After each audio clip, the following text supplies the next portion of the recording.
This channel does not promote any violent, harmful or illegal activities. All content provided by this channel is meant for educational purpose only. মিছিলের নাম করে যে অশান্তি, বিভ্রান্তি, বিশৃঙ্খলা তৈরি হচ্ছে, এটার কি কোনো দরকার আছে? আচ্ছা, এই অশান্তি, বিভ্রান্তি এগুলো করলে কি দোষীর শাস্তি কাল হবে? হবে না। আচ্ছা, এই নবান্ন চলো বলা হচ্ছে, নবান্ন অভিযান, লালবাজার অভিযান। আচ্ছা, লালবাজার কি দোষীর শাস্তি বিধান করবে? মানে আমি আমার প্রশ্ন বলছি। আমি প্রথমেই আপনাদেরকে জানাই যে আমি যা বলেছি তার জন্য আমি অত্যন্ত লজ্জিত এবং দুঃখিত।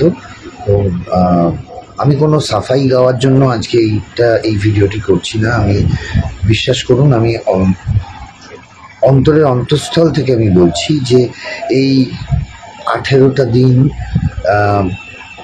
আমারও একটি সত্যি আমারও বাড়িতে মা আছেন, মা ছিলেন, আমার স্ত্রী আছেন, আমার সন্তান আছে। আজকে এই আন্দোলনের নাম করে ডাক্তারেরা কর্মবিরতি করছেন। আচ্ছা, আমার একটা কথা বলবেন, সবাই তো বলে ডাক্তার মানে ভগবান।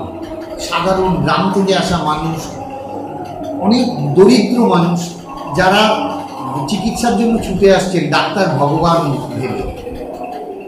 আপনারা আন্দোলন করুন, আপনারা সব করুন, আপনারা শাস্তি চাইছেন, কিন্তু সাধারণ রুগীরা কী অপরাধ করেছে, মুমূর্ষু রুগীগুলো কী অপরাধ করেছে?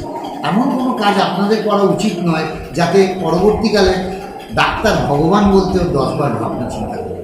ডাক্তার সত্যি আমার কাছে ভগবান স্বরূপ, এবং আমি বিশ্বাস করুন, আমি অন্তঃস্থল থেকে বলছি, আমি জুনিয়র সিনিয়র কোনো ডাক্তারের ডিসক্রিমিনেশন করতে চাইনি। আমি জানি যে সিনিয়র ডাক্তারের কাছ থেকে শিক্ষা নিয়ে জুনিয়র ডাক্তাররা তাদের এক্সপিরিয়েন্স গ্যাদার করেন, এবং আমি সত্যি কথা বলছি যে এই আন্দোলন এবং আন্দোলনকারী তাদের যুক্তিসঙ্গত এবং ন্যায়সঙ্গত 2000% ন্যায়সঙ্গত তাদের এই আন্দোলন। আমি তাদের আন্দোলনকে কোনোভাবে ছোট করতে চাই না, আমার স্বপ্নেও আসে না এই কল্পনা। না, আমি শুধু একজন জনপ্রতিনিধি নয়, জনপ্রতিনিধি হিসেবে বলছি না, আমি শিল্পী হিসেবে, একজন সাধারণ মানুষ হিসেবে বলছি, আমি একজন সন্তানের পিতা হিসেবে বলছি। আমার বাড়িতেও আমি কাউকে বোন, স্ত্রী, কন্যা সবটা নিয়েই বলছি যে আমি বলছি যে রিয়েলি উই ওয়ান্ট জাস্টিস, এবং আমি চাই, এবং আমি অন্তঃকরণ থেকে বলছি যে আমি সব সময় চাই যে দোষীদের শাস্তি হোক, কঠোরতম শাস্তি হোক, দৃষ্টান্তমূলক শাস্তি হোক। অনেকেই শুনছি সরকারি দুর্গাপুজোর অনুদান নেবেন না বলেছেন, সেটা তাদের ব্যক্তিগত মতামত, ব্যক্তিগত সিদ্ধান্ত। ভালো, তা যারা কর্মবিরতি করছেন শাসক দলের বিরুদ্ধে বা বলছেন, তারা সরকারি বেতনটা নিচ্ছেন তো, না নিচ্ছেন না? আমার প্রশ্ন, বোনাস টোনাস যে হয় তো সরকারি, সেটা নেবেন তো, না নেবেন না?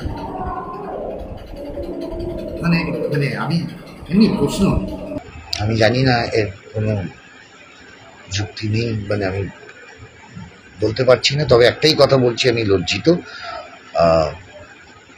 আমি আপনাদের কাছে ক্ষমা প্রার্থী। তবে আবার বলছি, এই আন্দোলন এবং আন্দোলনকারীদের আমার আপনাদের প্রতি সহস্রবার, কোটিতমবার সেই সমর্থন রয়েছে।